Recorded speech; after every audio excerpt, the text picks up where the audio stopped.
York City at the top of the hour every weekday from 10 a.m. to 2 p.m.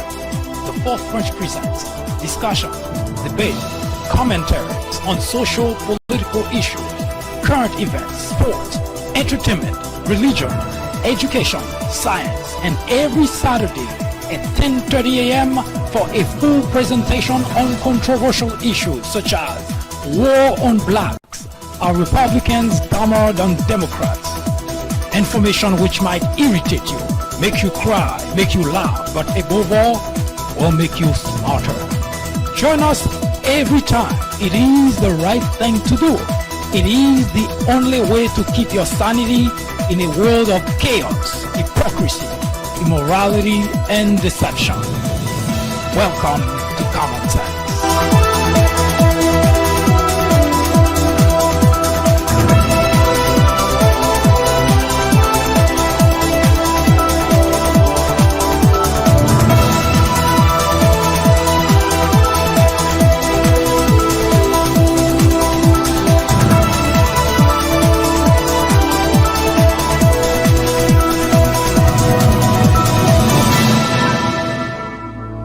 Hello everyone, welcome to the Fourth Branch program, the place for common sense. Welcome. Today is Saturday, June 1st, 2019. We have a very special program, controversial but special. Of course, if you receive the invite, it says War on Blacks. We started this program quite a few months ago when we introduced slavery.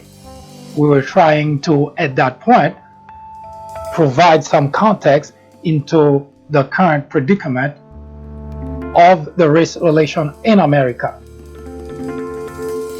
because of a number of events which took place. We paused the actual discussion of that topic, which is a very important topic, to talk about those.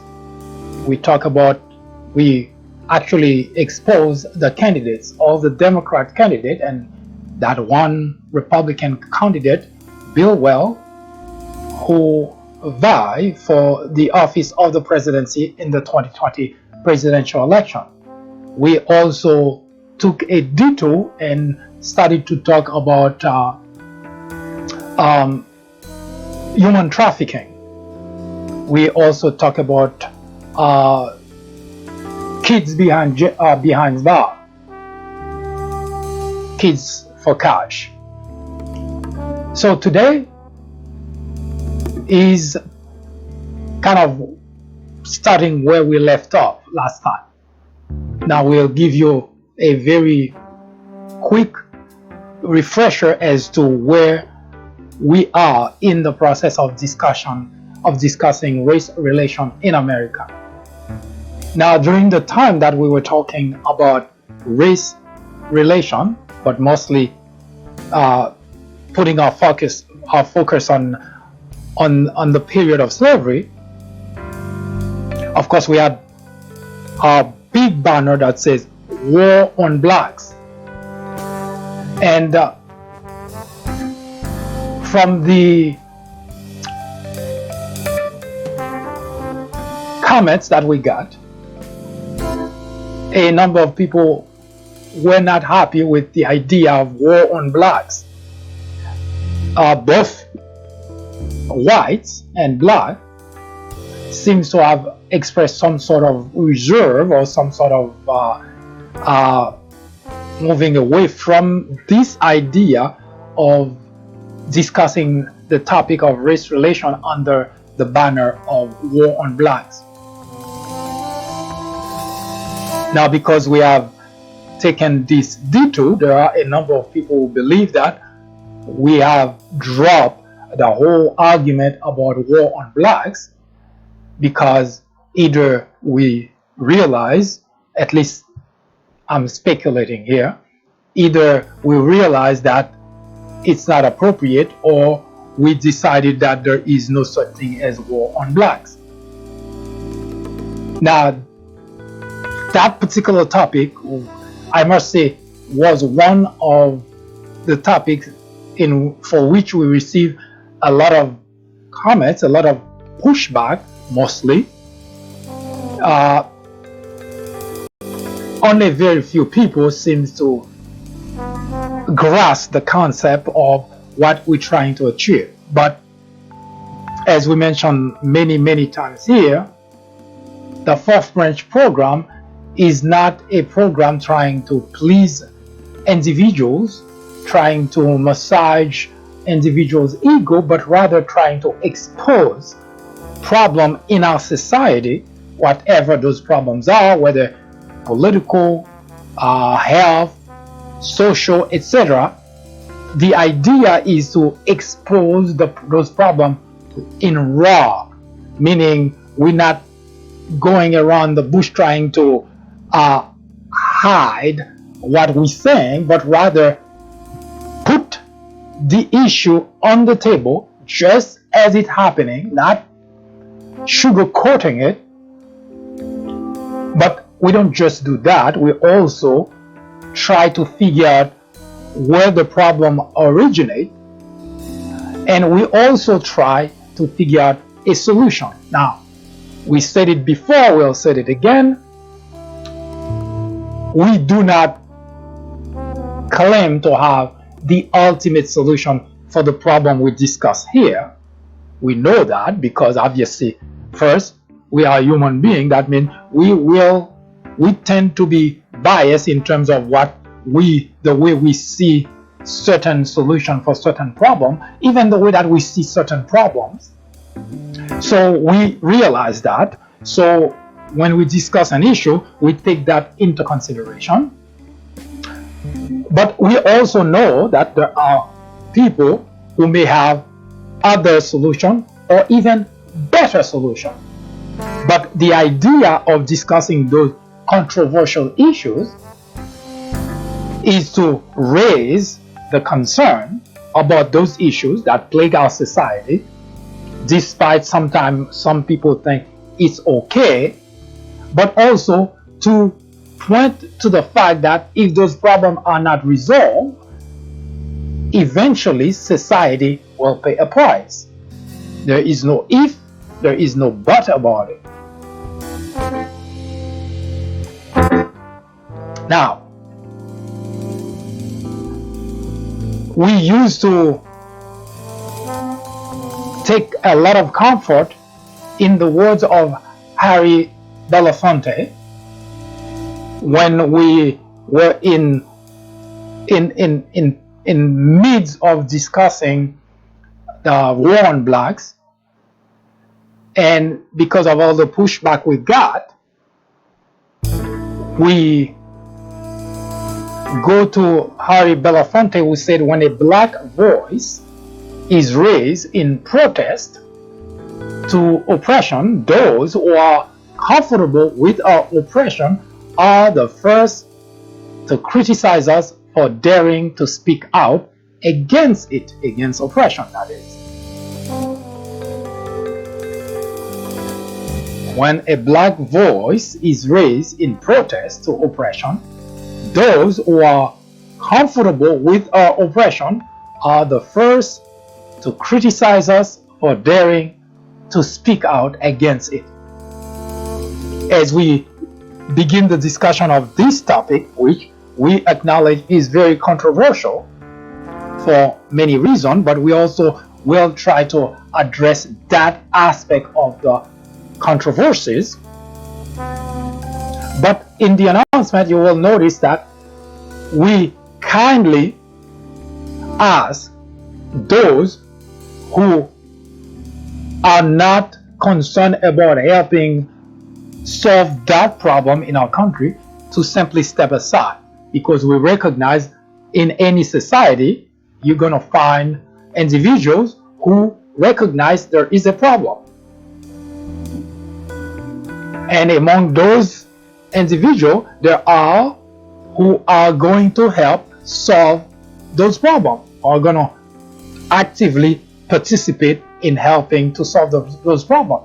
There are also going to be individuals who maybe not actively but passively helping solve those problems. Those are usually the individual who give money to help the cause, who participate in protests, and so on and so forth.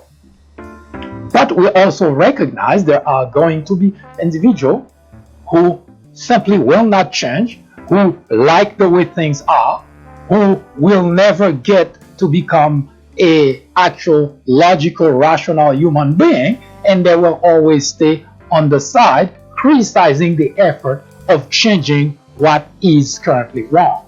So we recognize that society comprises of those individuals, and we make provision for that.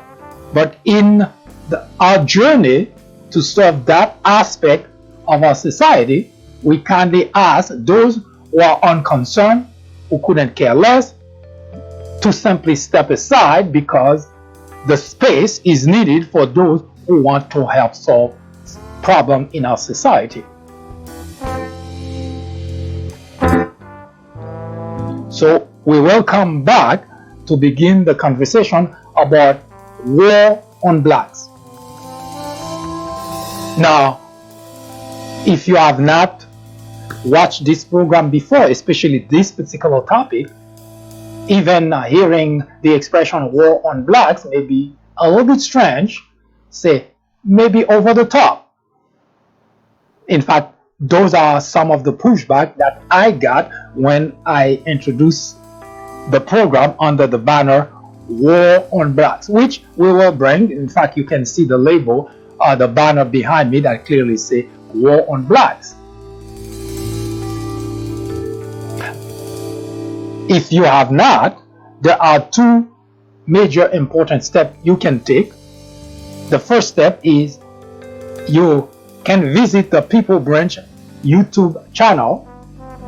This is where we have archived videos, and really several hours of videos of that particular, the discussion about that particular topic, especially around the time of slavery, because we began the discussion going as far back as slavery to show the route that the country, our society has taken in order to get to where we are at today.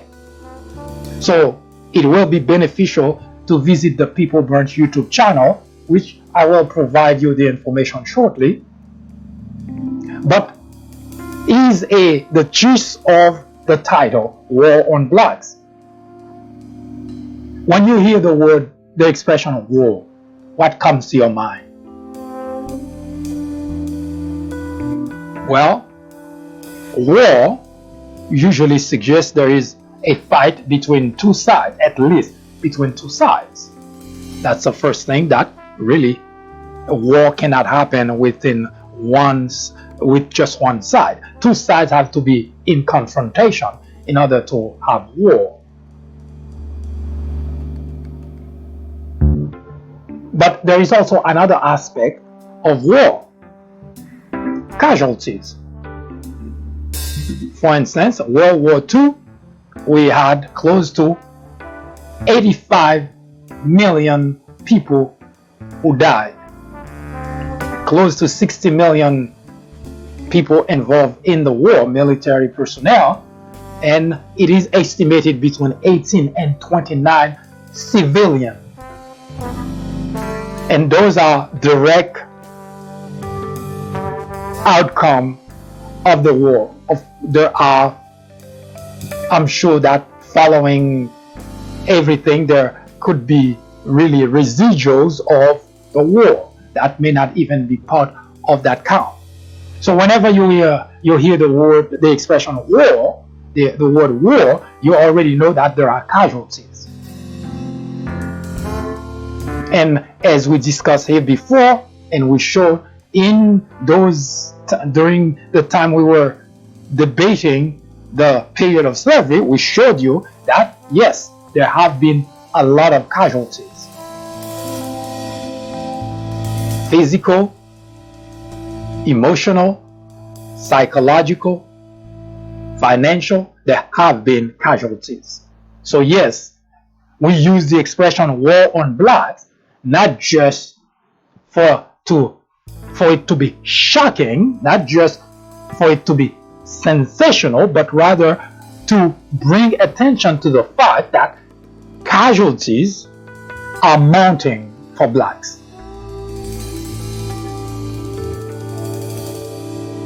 And as it is in most war, as we saw our country waging wars across the globe, usually we expend the lives of our military armed personnel with the intent to go and stop casualties in some parts of the world. In other words, what we're saying is, when there are casualties and casualties are mounting, we, the United States of America, the government in general, always take those steps. We say, come to a point where we say enough is enough, and we go and wage war with the leader or leaders of that country in order to put an end to the mounting casualties, human casualties. Keep that in mind as we discuss war on blacks. Our country has spent billions and billions of dollars, has spent the lives of our soldiers, has deprived families, thousands, hundreds of thousands of families of their loved ones in the name of stopping human casualties in other countries. Keep that closely in the forefront of your mind. Just recently, we went to war in Iraq.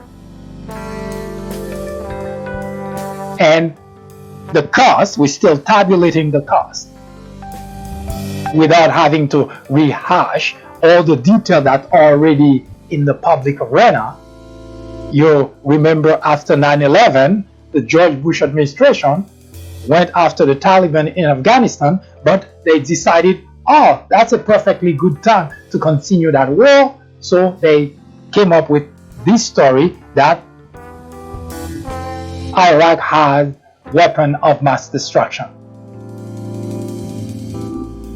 Nevertheless, keep in mind that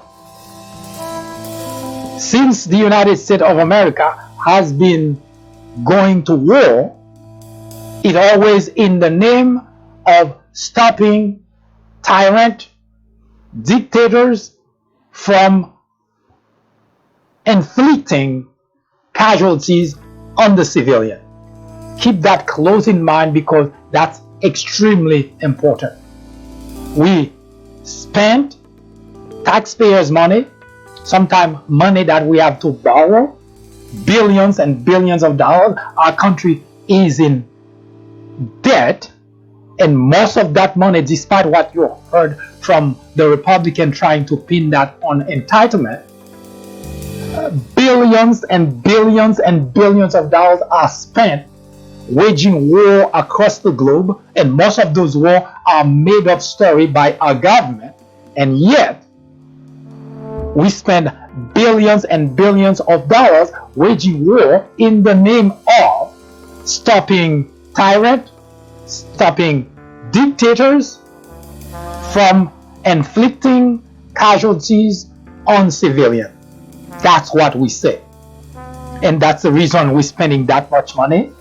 And that's also the reason we spending the lives of our soldiers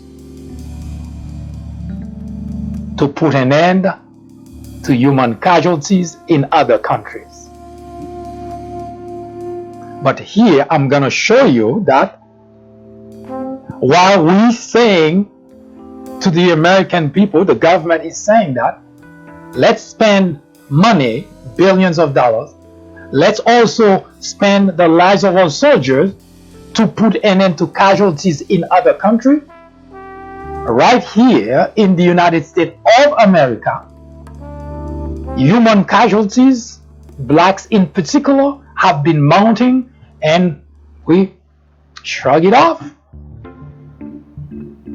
That's a war on blacks.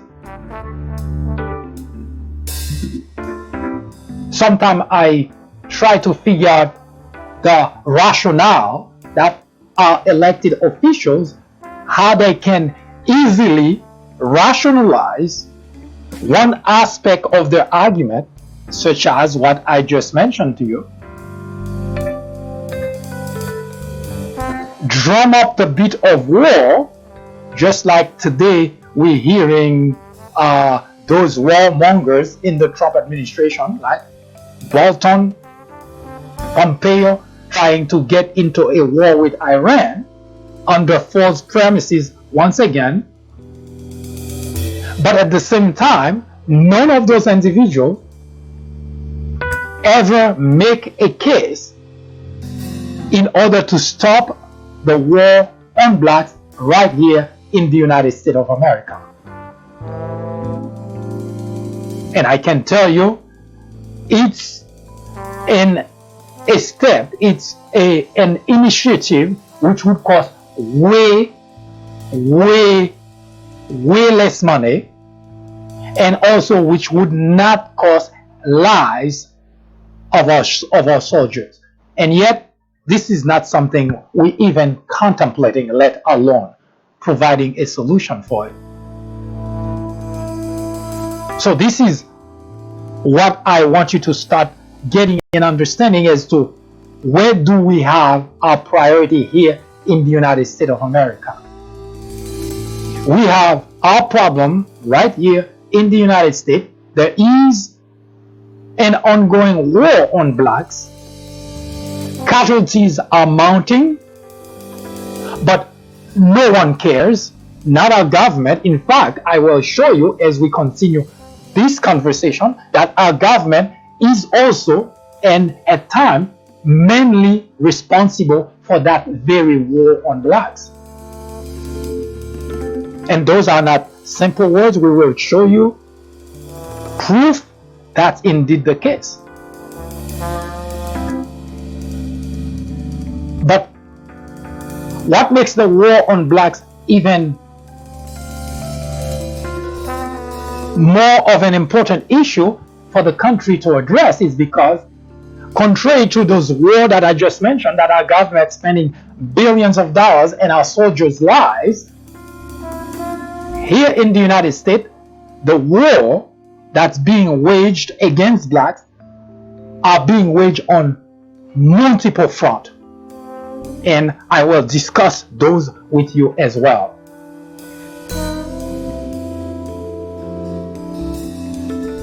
But what makes the war on blacks here in the United States such a difficult problem to resolve is because, as I will show you as well, there are two very large camps in the country. Two huge camps in the United States. No, it's not Democrats and Republicans. In fact, you're going to see, ironically, the two camps that are pretty much fighting to prevent that problem from going away reside exclusively in the white sector of the nation, in the white community.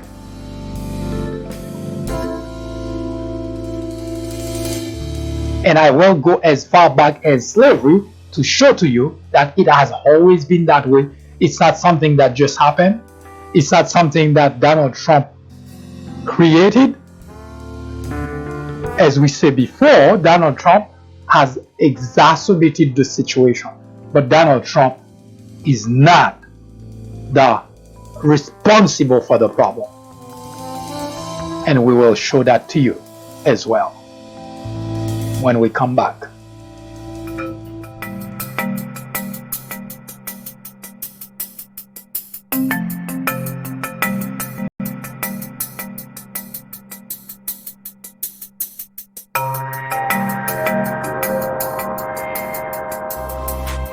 Hi, I am MD, host of the Fourth Branch program.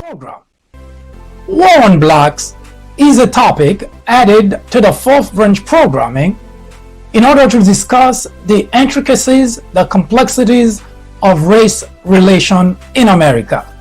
The goal is threefold. 1.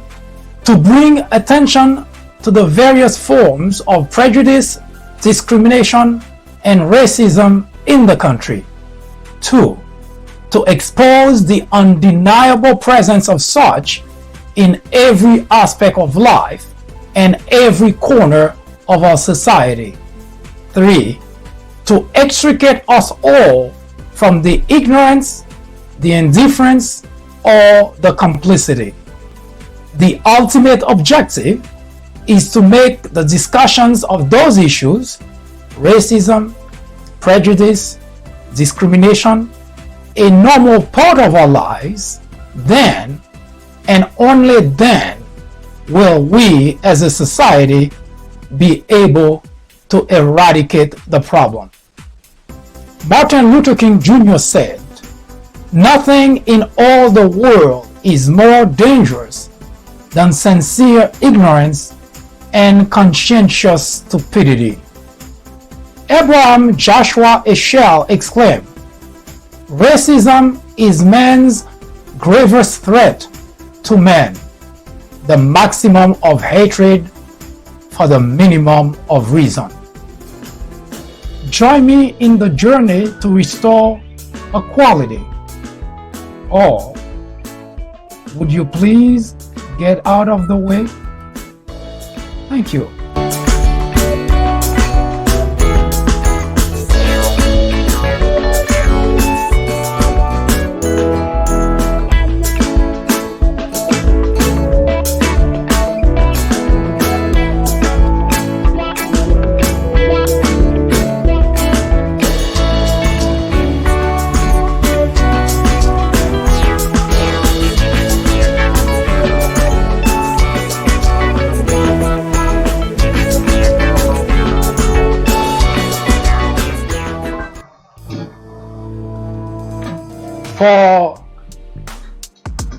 For the People Branch YouTube channel that I mentioned earlier, you can take the steps on the screen and search.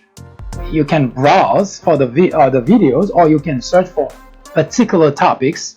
Since we're now talking about race relation, then you can search for race relation. You can search for war on blacks. You can search for slavery, and you will find tons of video under those titles. While you're there, I strongly encourage you to subscribe to the People Branch YouTube channel. Thank you.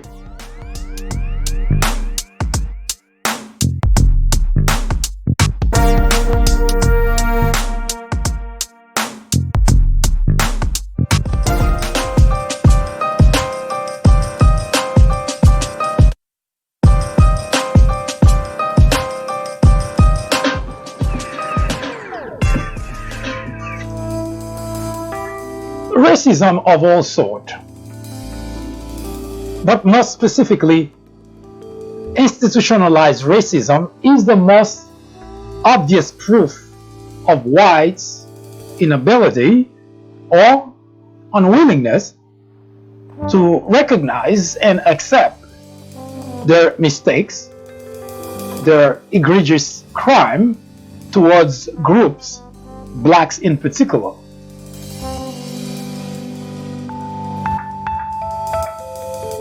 In 2016, millions of individuals went to the poll to vote in office someone with very unscrupulous character, someone who has defrauded individuals and businesses, someone who lies about everything, and even up to today they continue to support him, defend him, despite mounting evidence of wrongdoing. Are those individuals stupid? Are they ignorant? Although one cannot ignore that fact, but is it possible that all of them would have the same lack of intelligence to grasp the severity of a president's wrongdoing? Perhaps. The question now remains, why do they continue to support him as if he is innocent? Or do they believe he is innocent? I suppose a similar predicament must have faced whites who were slave owners. They had too much vested. They were too dependent of that evil practice. Instead of owning up to that terrible aspect of their lives, they blame blacks for fighting against it. They wanted blacks to accept their fate, much like the individual today who say for blacks to stay in their place. It is not an exaggeration that whites in general have always resorted to play the victims, even after it is pretty obvious they're the one who has victimized blacks, groups of blacks, generations of blacks. Europe has recognized that a long time ago. In fact, they even tried to make restitution. Here in America, however, whites express no remorse, no regret. They have instead labeled blacks of all sorts of derogatory terms such as bad, lazy, violent, and they use all aspects of society's system which they control to continue the war on blacks, all the while denying there is such a war. Casualties in the meantime continue to mount with no end in sight. You see, the war on blacks is not a figment of someone's imagination.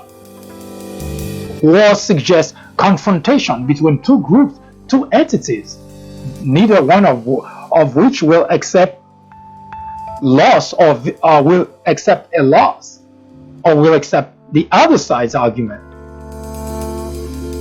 Here in the United States, blacks have been oppressed, discriminated against, denied opportunity, and wrongfully dealt with regularly. Whites denies any such thing ever happened, or even blame it on a few bad apples, such as the case whenever a police officer gunned down an unarmed black individual, which is very often. War suggests casualties, usually on both sides. In the war on blacks, however, casualties are one-sided. There are physical casualties, blacks executed indiscriminately by police officers, blacks uncared for or mistreated in prison, emotional casualties, black families having to cope with the aftermath of losing a loved one to indiscriminate police killings, psychological casualties, kids having to live without parents, financial casualties, family left behind having to struggle to continue to live. The war on blacks is real. What is yet to understand is, will it ever end?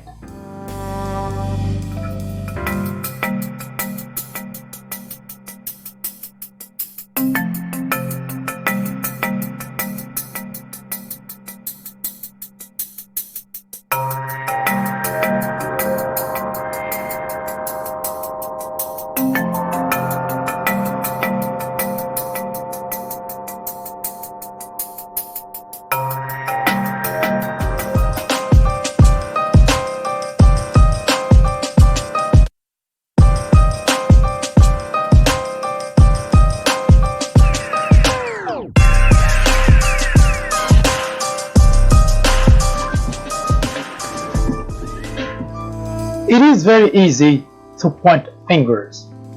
And just like everybody else, we have done that here as well.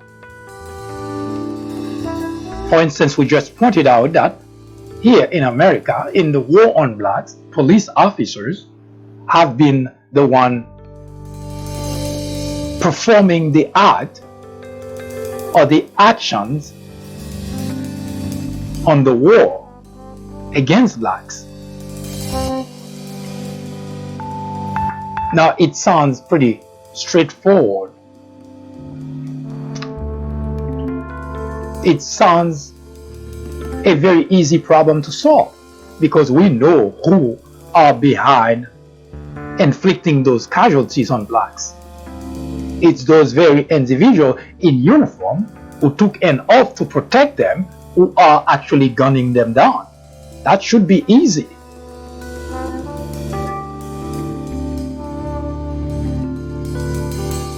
But the reason it's so difficult is because those individuals, the police officer, whom I label criminals with badges,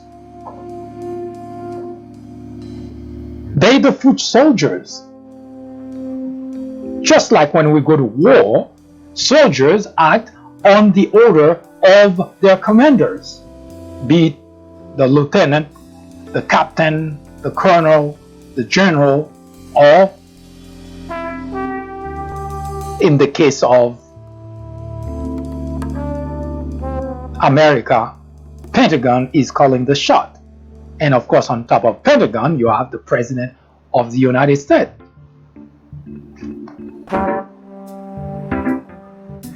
So does that mean when a soldier commits war crimes, the soldier should not be responsible? No, we're not here condoning the action of those police officers. But what we're trying to say is we have a system which gave them the flexibility of committing those crimes without any punishment.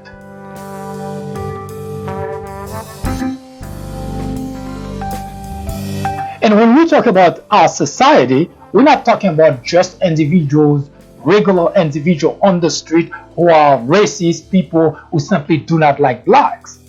In fact, most of the problems that blacks confront in this country are the very direct result of what our government is doing. Legislation that they have passed, laws, policies. So when we talk about a war on black, we talk about a system that our government has put in place to do just that. The reason a police officer continue to gun down unarmed black men is because there is no punishment. Usually the justice system, if we can so call it, would pretend that they would do something, they would take a look at something, and the eventuality is that that police officer would just simply give a slap in the wrist. And there he goes to kill some more blacks.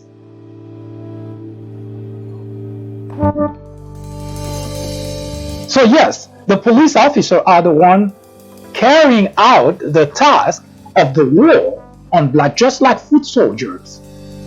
But the problem is more widespread than that. And our society has been condoning it. In the past, it used to be just a few bad apples. Of course, we blacks know that was never the case. It was always that way, that you have people in law enforcement, most of them are out there doing exactly the opposite of what they say they in this business for, to protect. But blacks have always had the shorter hand of the stick because, well, society say it's just a few bad apples. Thanks to technology, it has become more and more obvious that it is not just a few bad apples, but the whole basket is rotten.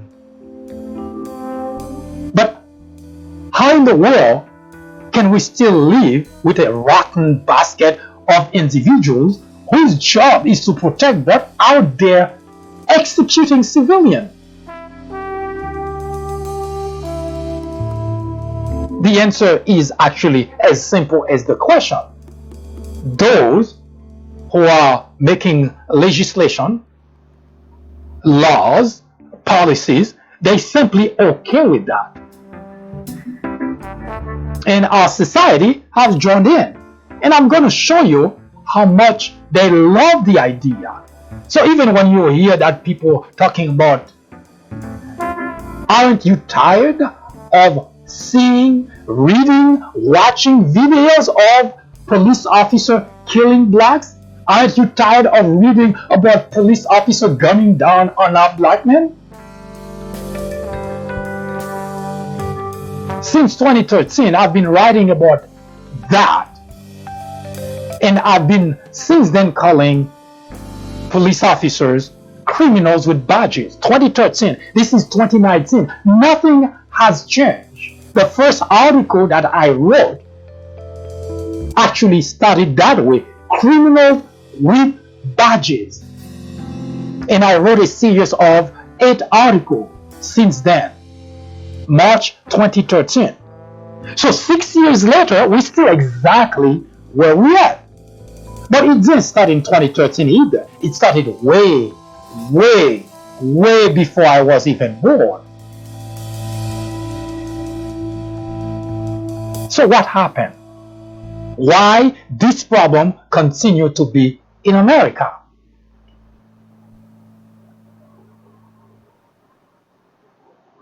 And the reason it continues, and we're going to pick up where we left off last time when we see what happened beyond slavery. Now, we're not going to talk about slavery again. As I mentioned before, you can go on People Branch YouTube channel, in which you will find really tons, hours and hours of video in which we explain the period of slavery. But we do not explain the period of slavery the way that it's usually explained, but rather in context of the situation here in America today.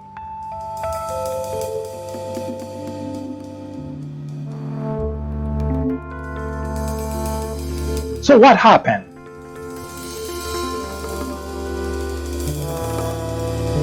I mentioned earlier in the piece that I read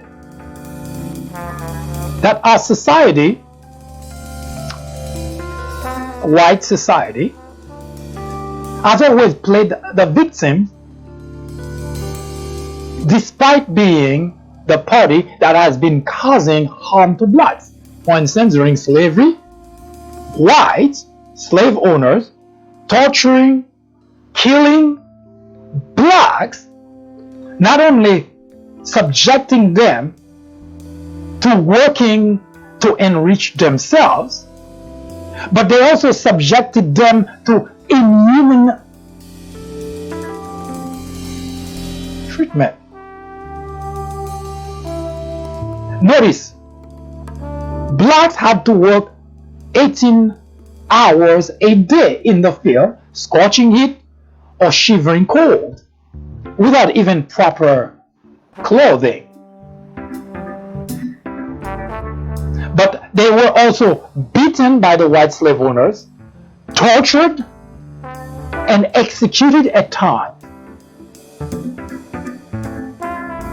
And yet, when the slave tried to revolt against this kind of treatment, whites say, "Oh my God! Oh my God!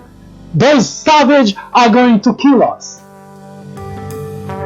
Yes, whites have been playing victim, although they're the one who have always been the criminal side of the equation. That's lost in the conversation because no one talk about this inhuman treatment that they were inflicting on the slaves. No one come and say, "My God, you cannot treat human being like that." But they did.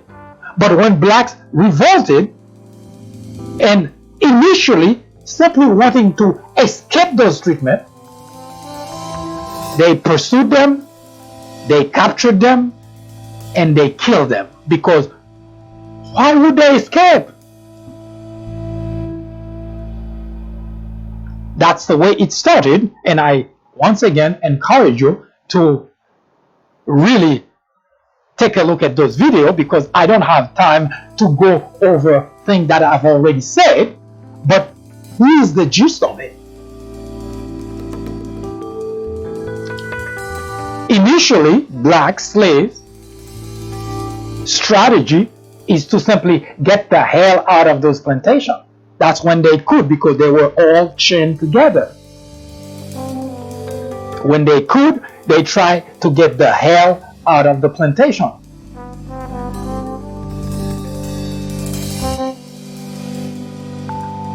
But what ended up happening is, every time some did, they get captured, they get tortured publicly, humiliated publicly, and some of them even get executed publicly to teach a lesson to the others. Now, the younger generation of slaves realized that we cannot escape that, because every time we get caught, we get killed. So they changed their strategy. They too started killing the slave owners in order to get the hell out of the plantation. And suddenly, blacks are criminal, they savage, they're killing us. See the problem? They enslaved blacks, they tortured them, they subjected them to inhuman treatment, they enriched themselves from blacks. But when blacks revolted, automatically blacks becomes the problem. And that I just mentioned to you, and I brought it off so that I can make the point that I'm about to make now.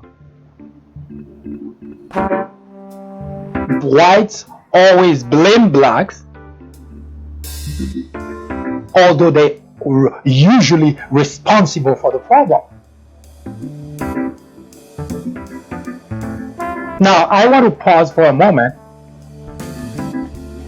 and clear the air, because I've been talking in general, and of course in the archive video you will repeat it over and over and over. When I'm talking about whites, I always made a point of explaining that I understand there have always been two very distinct groups of whites: those who are comfortable with blacks' oppression, those who were comfortable with blacks being slaves, and those who were fighting against that.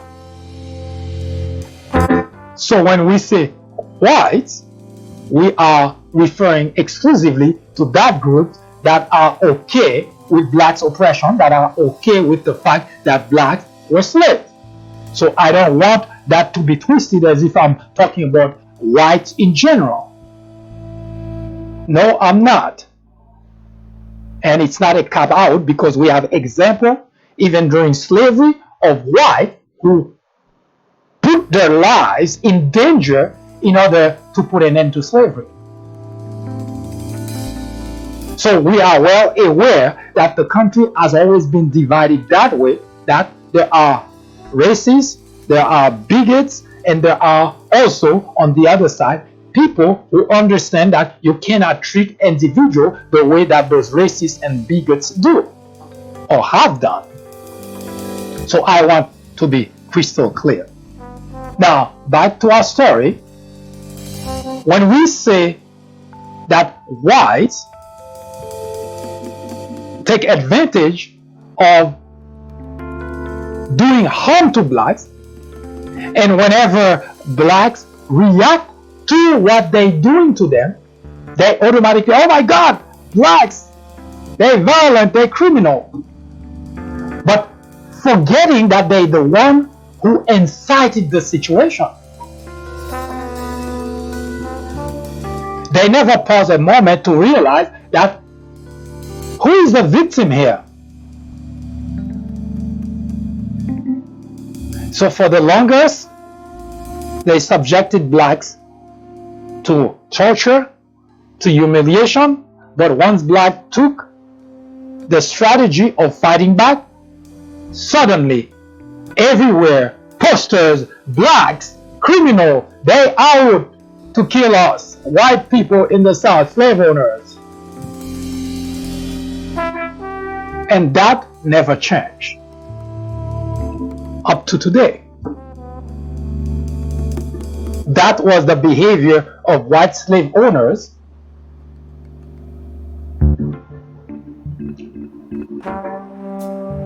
And guess who was enforcing the idea against blacks? Our government. When I mention police officers are foot soldiers tasked to carry out the war on blacks, that doesn't excuse them for doing so, but they are foot soldiers. And they understand that there are laws that protect them, and that's the reason they continue to do so. And every so often, one slips through the cracks and they get sent to jail. But in general, most police officers, those criminals with badges, they understand they are protected by the government, so they don't have any problem killing black individuals. That's why you see that every time that they encounter a black, the first thing that they do, they pull their gun and they start saying things just in case after they kill a black individual to say, I was afraid for my life. And I ask the question, if you're so afraid for your life, what the hell are you doing on the street? It's like a soldier sent to war and afraid for his life. If you're so afraid for your life, then you should not be on the street. Go and get another job, a job where you would not be afraid for your life. Because you cannot be killing people because you're so afraid for your life.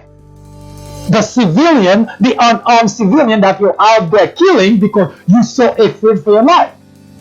If that is the defense, then you do not have any reason to be on the street.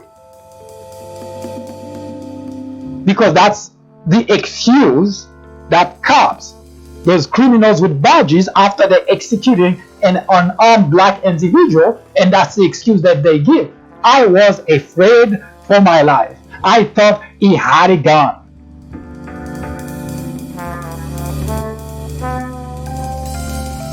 If you that afraid for your life, return the badge and go and find yourself a job where you don't have to be afraid for your life. Because if you that scared of doing the job for which you applied for,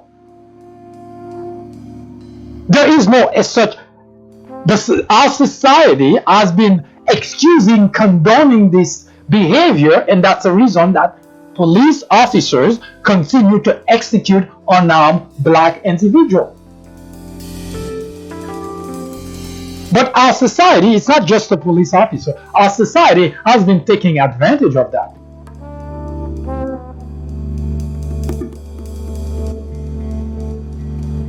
In 1955,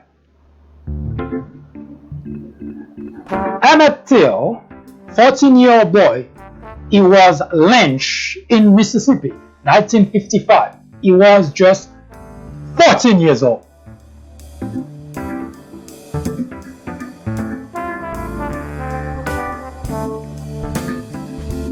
Well, of course, you may already know that, but what's the point of bringing it up?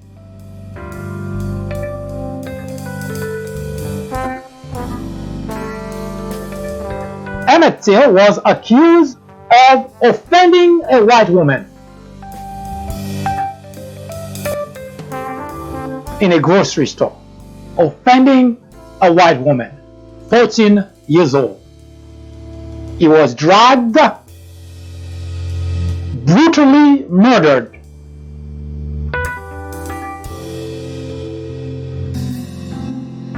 All his killers were acquitted.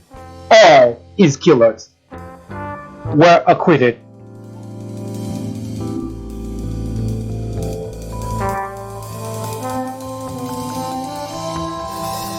"14 years old, accused of offending a white woman,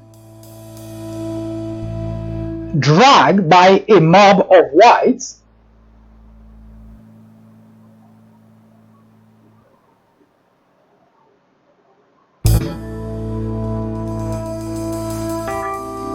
and brutally murdered.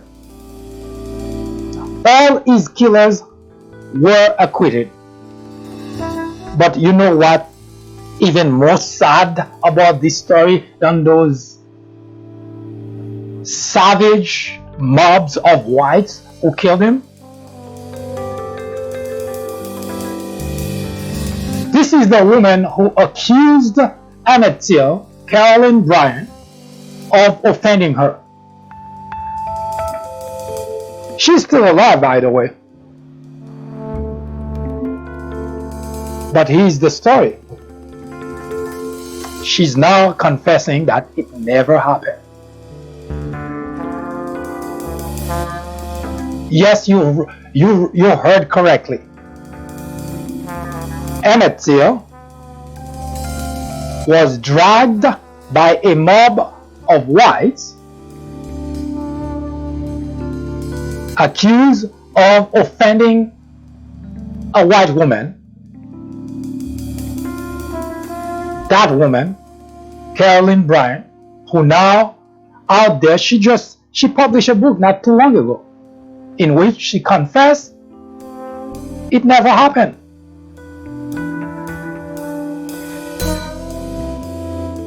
Police officers, whenever they kill a black man, they always afraid for their life. They thought he was gonna pull a gun or they saw a gun.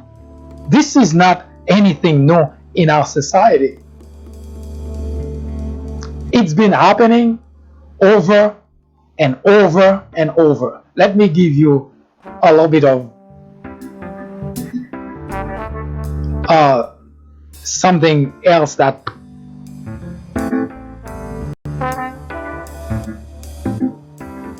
if you were the mother of that child, according to history, his face was not even recognizable. That's how much those savage brutally murdered that 14-year-old boy. Remember, I mentioned to you earlier, the system is set in such a way that the war on blacks is carried out. Now, let's assume for sake of argument that indeed it was true that the 14-year-old offended a white woman. Let's assume for sake of argument that was the case. Let's also assume for sake of argument that those white mobs brutally murdered him. But the reason this type of behavior continued is because, guess what? The justice system or injustice system said that was fine. They all were acquitted. But let me show you. You could say, it was, the time of Jim Crow, blacks were really under a lot of problem, especially in the South. Whites are racist there, so they did those things, and I'm sure those kind of things don't happen anymore in our society. Hold that thought.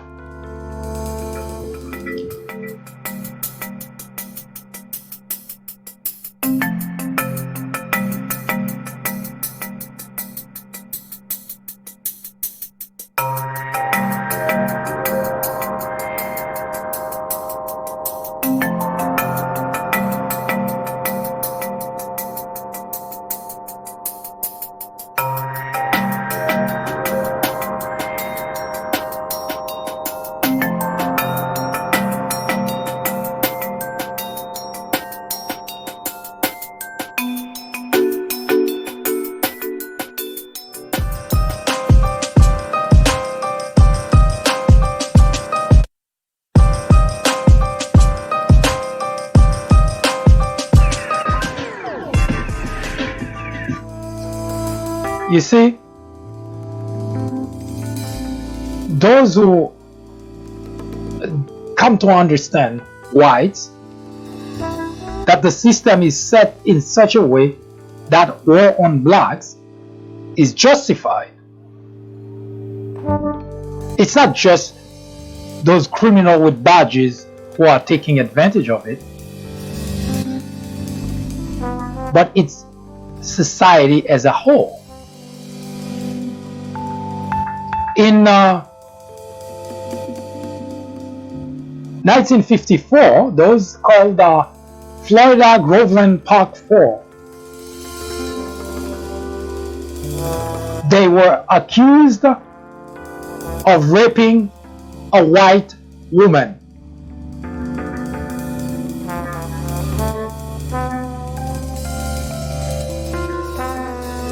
Do I actually ought to spell out the truth? It never happened.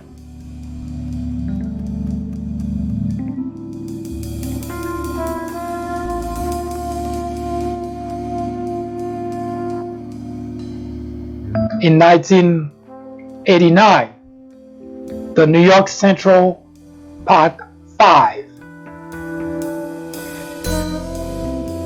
were sent to jail because they were accused of raping and brutalizing a white woman. Do I need to mention that it never happened? Well, not the act. They were not responsible for that problem.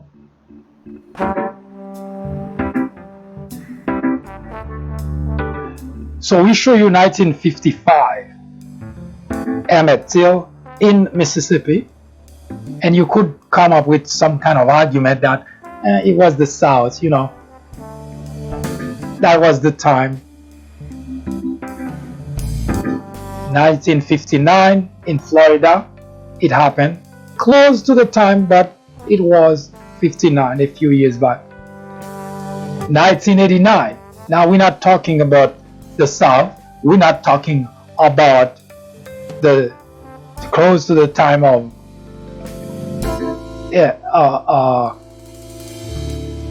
you know, those white racists in the South, in New York City.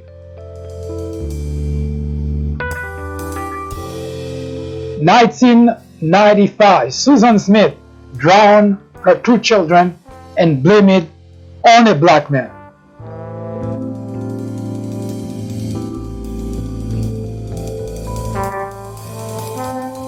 In 1995, or it would be 94, actually, Charles Stewart killed his wife in the back of her head. She was pregnant. He blamed it on a black man. You see where I'm going? Those are things that are happening today.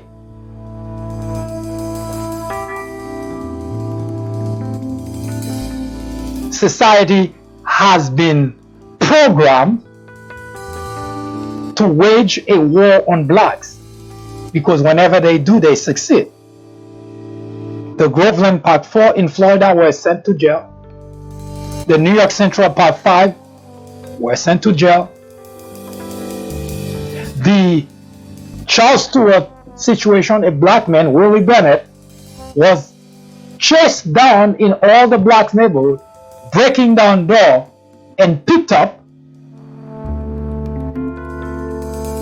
was eventually cleared because they found out that wasn't the case.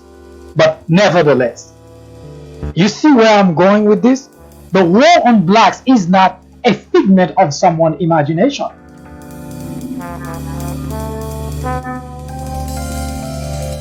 It is a system that society has established, which says it's okay. Legislation have been passed, judges have been put in place, policies, laws, all of which have one aspect in mind: to make certain the war on blacks is waged in a very systematic way. Someone asked me, which war on blacks?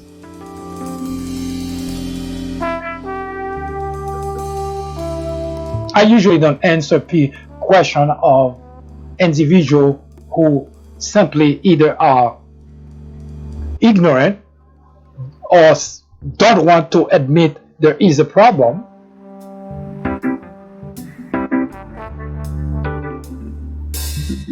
In other words, those individuals would not help in any way, shape, or form advance the conversation or find a solution. They're just there to muddle the issue. Whenever a black voice is raised in protest of oppression, those who are comfortable with our oppression are the first to criticize us for daring to speak out against it.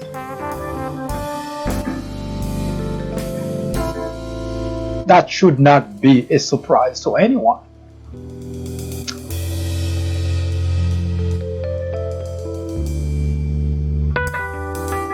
Why?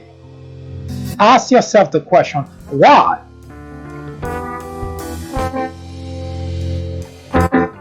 As we continue this conversation, I will show you that this is a war being waged in several fronts. It's on the street, it's getting an education, it's going to the hospital.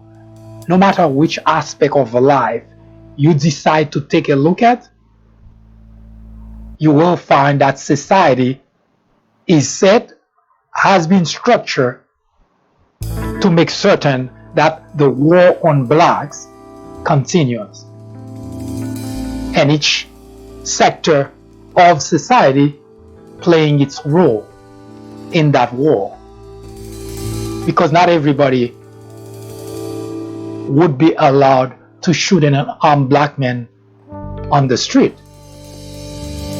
Those criminals with badges are tasked with that job.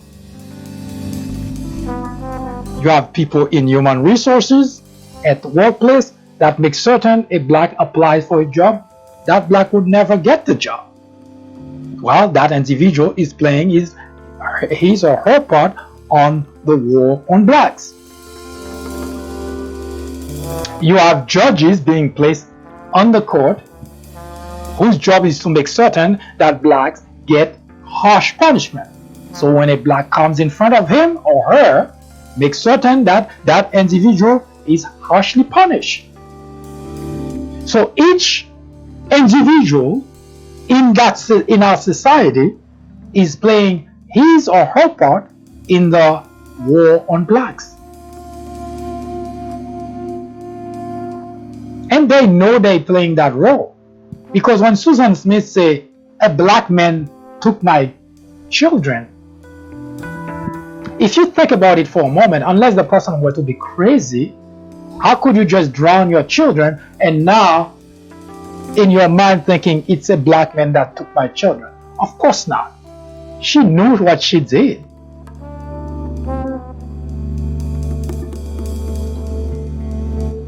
When the New York Central Five were accused of raping and brutally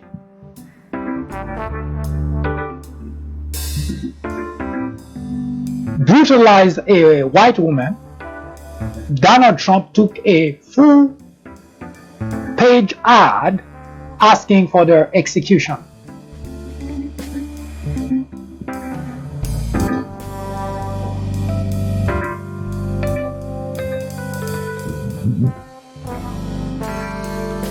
Do you know what's funny? Not funny, haha. What's actually sad, when 20 or 30 years later, it is revealed that those guys were not even anywhere near what happened to that woman. Do you know Donald Trump never even apologized? Why should he? Our society has been waging a war on blacks. And everyone is playing his or her part in the war. The first question is, why? And the second question is, especially for those blacks who are supposed to be black leaders, why do they sugarcoat what really is going on in the country? Because I've seen press conference, I've seen protests. It's like they're going around the idea that what has been going on is a systemic problem, not a few bad apples. It's across the nation. We have police officers indiscriminately executing blacks on the street. There is no sugarcoating that.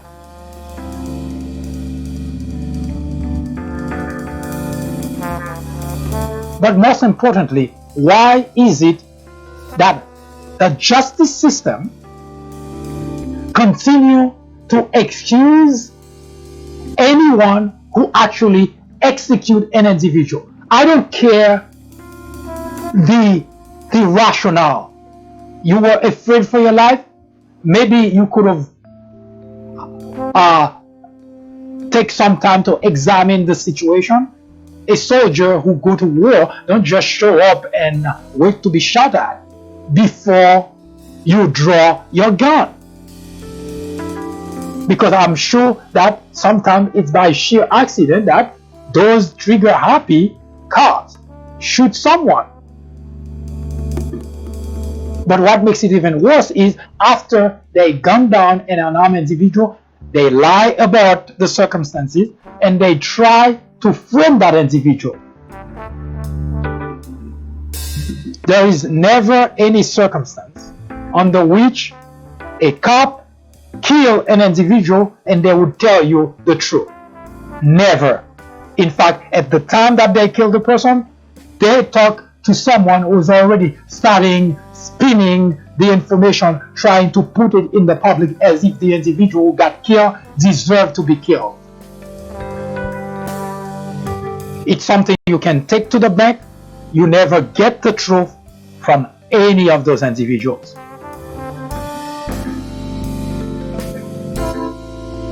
A few weeks ago, I showed you video, unmistakable video of cops executing black men, and then they go and tell a different story. Now, had those videos not emerged, the conversation would have been, a black man who attacked a police officer, a black man who is trying to harm a police officer get killed. No big deal. When the actual story is a complete opposite of what happened. And that's something you can take to the bank no matter when you hear a black individual gunned down by a police officer. Rest assured, the story you will hear from the police officer, from the department, is going to be a fabricated story. You can rest assured of that. It's not going to be the story. The true story, that is. Because that's what they do. They kill with impunity blacks, and they get away with it because our society simply condones it. Now, there is a solution to that problem. Most people, when there is a police officer who shoot a black man, unarmed black man, they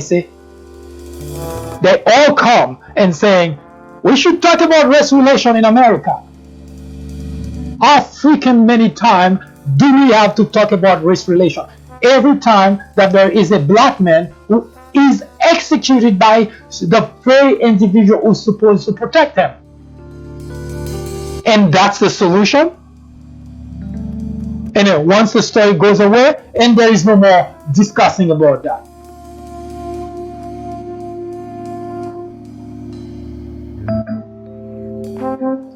Now, I'm certain that those criminals with badges, they need training. I'm certain that there is no doubt that they need to be trained better. You see, here in America, someone who joined the police force only spends 6 months in training, and mostly weapon training, because you can clearly tell they cannot even run, they cannot catch someone. That's why they have to use their weapon. In Europe, England in particular, a police officer has to spend 18 months, 3 times as much time being trained in all aspects of dealing with civilians, not just shooting them. 18 months. They learn to de-escalate situation. They learn to talk whoever the assailant is in order to calm the person down. When the person yells, they don't yell back as if they're the master, you the slave, just like they continue to do here in America. White, they yell an order, you black, slave, you're supposed to obey the order, or else we'll shoot you. In England, they teach the police officer that the job is to protect the civilian. That's the primary task, to protect the civilian. In America, the officer tells you, I felt afraid for my life. Put the freaking badge down and go and get a job where you're not afraid of your life. Because the job is to protect. If you're that afraid of your life, or if you were that scared, then you have no business being a police officer. Put the freaking badge down and go and get a job that you don't have to worry about that.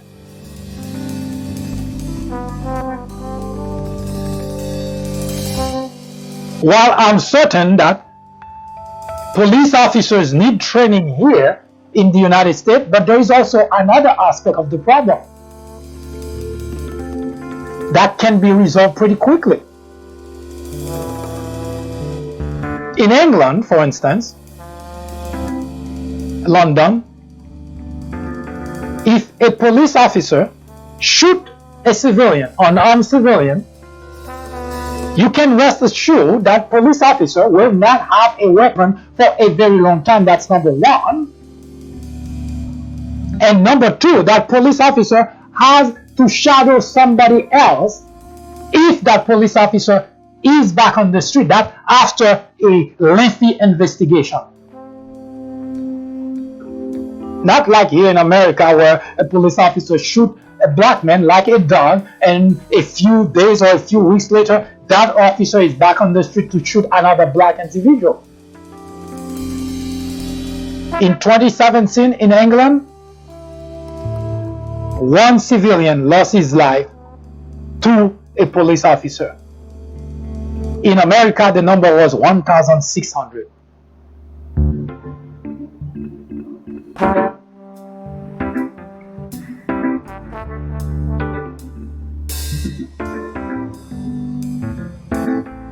So the idea that a police officer is to serve and protect is laughable. When it comes to blacks, a police officer is the greatest danger you encounter on the street. A 14-year-old boy did say that in Ferguson, Missouri, during the Michael Brown protest on the street. He said, if I'm being chased by a gangster and I see a police officer, I would not even flag the police officer because I have better chance of saving my life escaping the gangster than getting the police officer involved. That is sad, but that is the reality for blacks in the United States of America.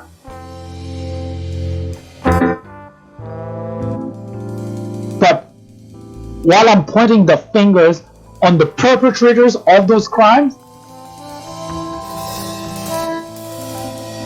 And they need to be held accountable for committing those crimes, because it's tiring to have to hear about it over and over, to have to read about it over and over, and to have to watch video of a police officer gunning down an unarmed black man as if you're watching a movie. And it happened too damn often.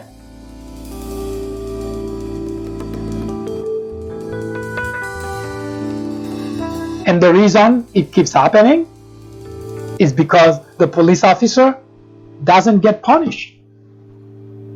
A slap in the wrist, the next thing you know, that officer is back on the street. Or just resign for his job. That's enough for that officer not to be held accountable for killing an unarmed individual. It's like there is a loophole. Society has set the system in such a way that the war on black continue to increase casualties without anyone being held accountable for those casualties.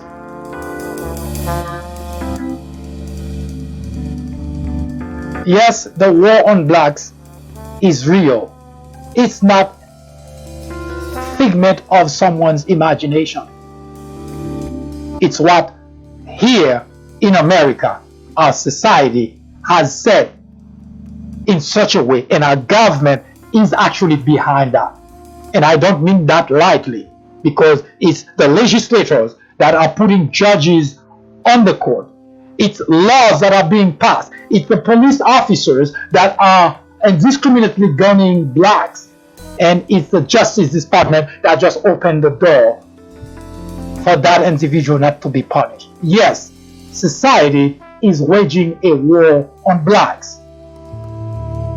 And it is time that we in the black community start demanding that stopped.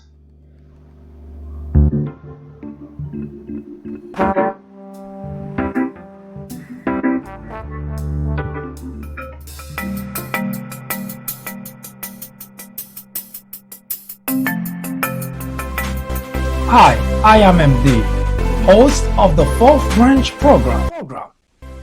War on Blacks is a topic added to the Fourth Branch programming in order to discuss the intricacies, the complexities of race relation in America. The goal is threefold. 1. To bring attention to the various forms of prejudice, discrimination, and racism in the country. 2. To expose the undeniable presence of such in every aspect of life and every corner of our society. 3. To extricate us all from the ignorance, the indifference, or the complicity. The ultimate objective is to make the discussions of those issues, racism, prejudice, discrimination, a normal part of our lives. Then, and only then, will we as a society be able to eradicate the problem.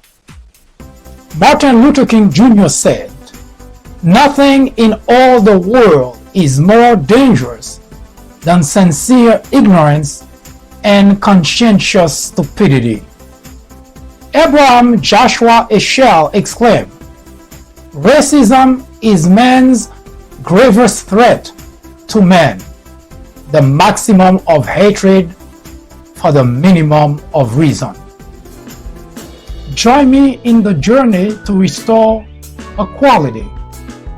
Or would you please get out of the way?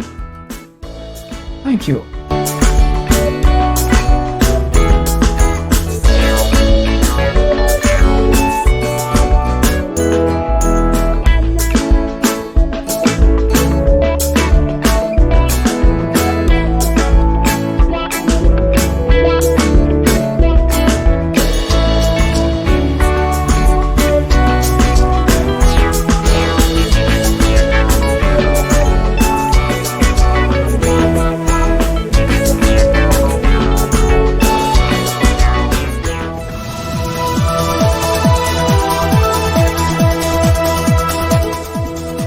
was an update through the prism of common sense.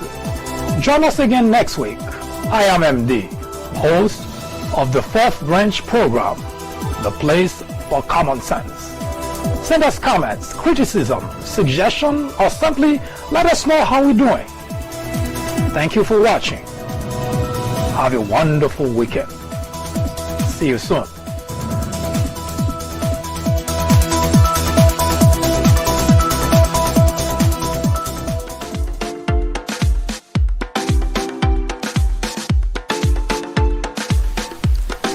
The Fourth Branch podcast is brought to you in collaboration with the People Branch publication, which can be found on the People Branch website located at peoplebranch.org. That's peoplebranch.org. That's peoplebranch.org website, in which you will find a number of very interesting articles. My name is Mike Duchesne, MD for short. I hope you have a great afternoon or a great evening, whichever it happens to be. Hopefully you can join me again next time for another interesting episode of this podcast. That was the Fourth Branch, live from New York. Good day.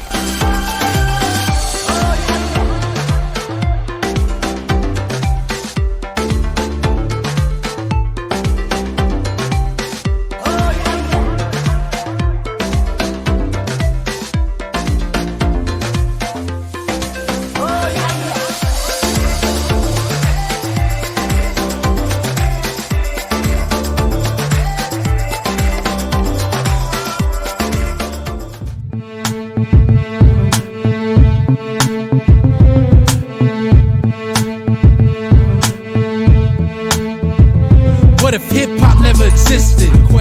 Do you think there'd be as many heads screaming out, stop snitching? What if Adam and Eve ain't eat the fruit? You think we'd be able to see the truth? Or what if Albert Einstein ain't think of the nuke? Or Smith & Wesson ain't teach us to shoot? You think there'd be as many plays out there if there was no booth? Matter of fact, what if white man hung off a noose? Would it still be cool to say nigga? Or maybe we would make six figures? Or would we wanna be crackers? And all the whites would be rappers. What if Martin Luther King survived? You think the New Orleans flood would have caused him to drop and die? I wonder what if and see what is. Stand back from the picture and ask yourself why. What if life wasn't all you thought? What if everything you knew was gone? What if we switched to rights and wrongs? You think you'd change your route to the road we on? What if life wasn't all you thought? What if everything you knew was gone? What if we switched to rights and wrongs? You think you'd change your route to the road we on? If Christopher Wallace never got murked, how much money would Sean Carter be worth? What if Tupac never got hit with the flame? Would the game still have change filled with these lames? What if Jabari wasn't speeding down the street? What if the bullet Malcolm sent never hit Zeke? A black guy dropped off at a house instead of a stop? Or Ali never got bopped by the cops? What if the little homie EZ didn't die? Stand back from the picture and ask yourself why. What if life wasn't all you thought? What if everything you knew was gone? What if we switched to rights and wrongs? You think you'd change your route to the road we on? What if life wasn't all you thought? What if everything you knew was gone? What if we switched to rights and wrongs? You think you'd change your route to the road we on?